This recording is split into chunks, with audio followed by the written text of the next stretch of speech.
I think a classical Trinitarian should be at odds with a social Trinitarian. Because when I'm looking at social Trinitarianism, I don't see the difference between tritheism.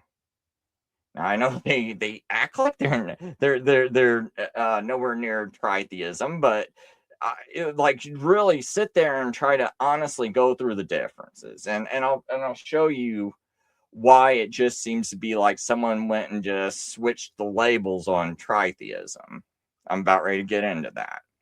But that's one of the problems I have, is that you guys, you Trinitarians don't even distinguish yourself, and you act like you're on the same team.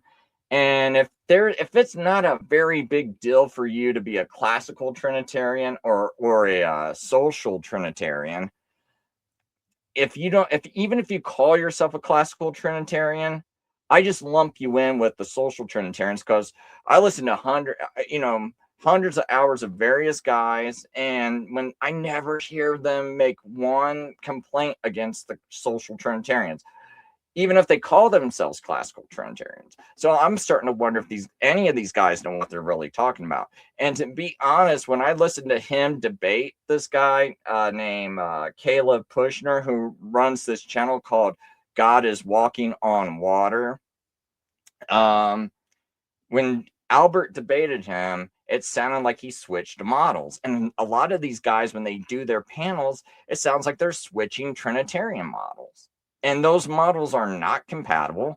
One sounds closer to oneness, and one sounds closer to tritheism. The social Trinitarians sound closer to tritheism. So that's one thing, too. Once I start picking up on these, I was like, wait a minute.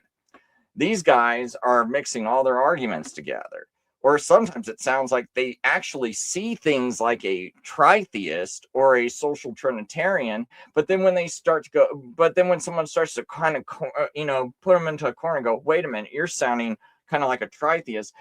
I don't know if they just look up things with the AI or search something online, and then it's like they're like, no, we see this. And then it sounds all of a sudden like they turned into a classical Trinitarian to defend something. But then when they're defending something else, it sounds like they turn into a social Trinitarian, because they'll start focusing on relationships. That's the big thing you'll notice with social Trinitarians.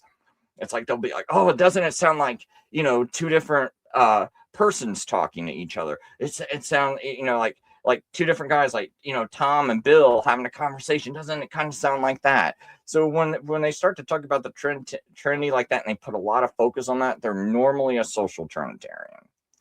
If they're a classical Trinitarian, they really shouldn't sound